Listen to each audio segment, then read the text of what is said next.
大家好，歡迎大家收聽我哋嘅節目。今次呢，我哋會帶大家探索日本北部秋天嘅美景。係啊，日本嘅北海道同東北地區，每年秋天都係紅葉嘅驕傲時刻，真係好似一幅畫咁靚。冇錯啦，今次我哋會介紹幾個未過高峰期嘅紅葉景點，咁大家仲有機會放假去欣賞呢啲美景啊！咁係時候一齊感受下呢份秋意濃啦，唔需要等，立即去睇睇啦。花式前去是背包住小白，旅遊樂趣生活精彩每一天。今日主要帶大家探索北海道同埋東北嘅絕美秋葉景點。哎呀，真係非常期待呢！我哋首先講講北海道啦，知床五湖係一個唔錯嘅選擇啦。呢度嘅紅葉從9月底開始就已經好靚啦。而到10月中旬，正係最好睇嘅時候。知床五湖唔單止風景如畫，而且仲係 UNESCO 世界遺產。步行期間仲可以睇到野生動物，比如棕熊或者鹿。哇，真係好特別哦！如果中意溫泉，阿寒湖溫泉都唔錯。喺呢度邊泡溫泉邊賞葉，真係好卓意。阿寒湖嘅紅葉從10月12日左右開始，而湖邊嘅秋色簡直如火焰一樣絢爛，加上獨特嘅球草生物區，景色更具魅力。如果喺札幌附近，定山溪溫泉係一個容易到達嘅點，吊橋、秋葉加溫泉，簡直完美組合啊！定山溪今年嘅高峰期喺10月中下旬。位於北海道嘅風平峽大壩，呢度真係好壯觀啊！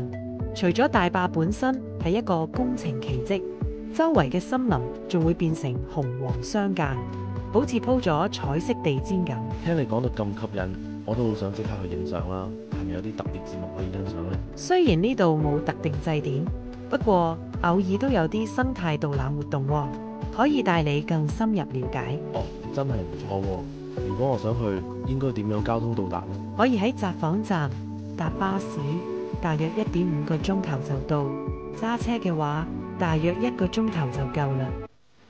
講嘅國營嘅鈴蘭幽靈公園，聽講嗰度佔地400公頃，相當於85個東京巨蛋呢。喺呢度，秋天嘅每一片葉子，似乎都喺度講述一個故事。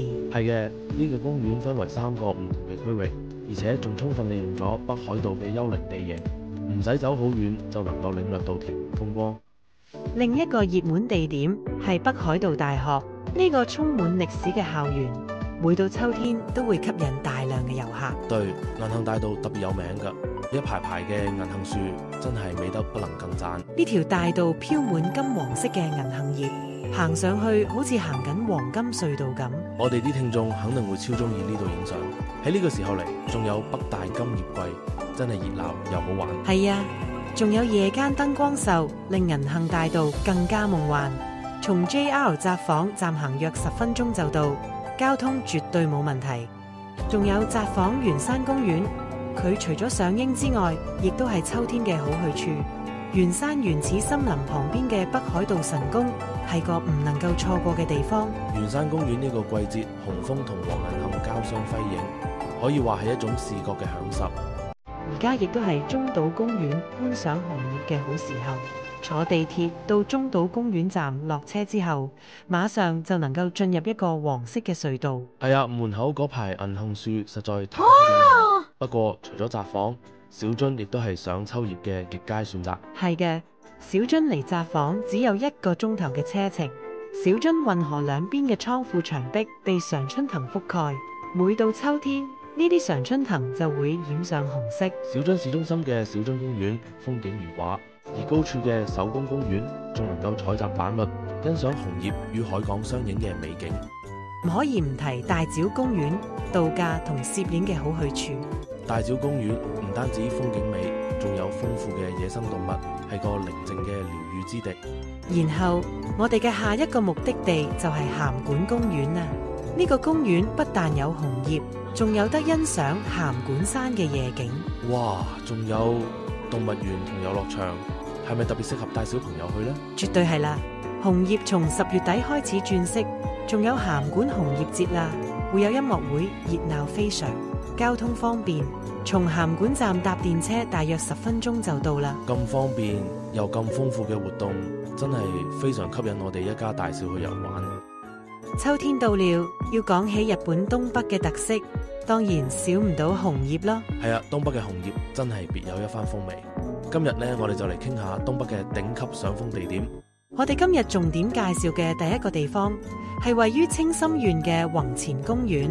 呢度除咗擁有約1000棵楓樹同埋2600棵櫻樹之外，仲有以弘前城為背景嘅紅葉美景，真係好似喺夢裏邊一般。係啊，弘前公園嘅紅葉節亦都吸引咗好多遊客，佢會從10月31日一直持續到11月9號，可別錯過咗。交通嘅話，從弘前站搭巴士好方便，開車亦都係個唔錯嘅選擇哦。仲有秋田縣嘅角館武家屋夫，呢度被稱為陸奧小京都，秋天古老嘅屋宅同紅葉相映成趣，宛如一幅畫卷。呢度嘅紅葉燈光秀亦都係一大亮點喎。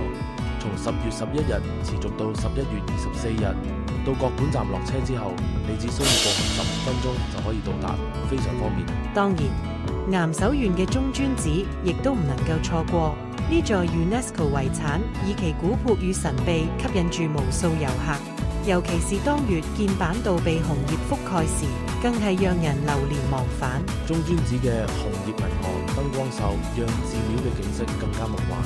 佢將一直開放到11月9號交通上，從平泉站搭巴士前往最為便捷。講到呢度，唔能夠唔提山形嘅立石寺，又稱山寺。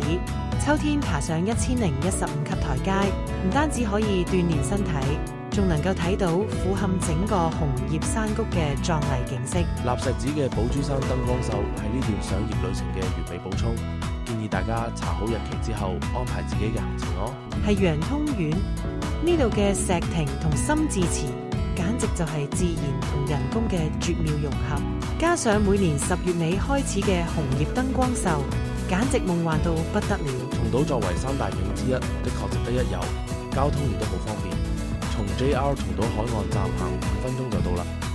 睇埋白神山地又係好選擇。呢度嘅山無泰森林喺秋天特別迷人，仲有暗門瀑布呢個清幽嘅小秘境。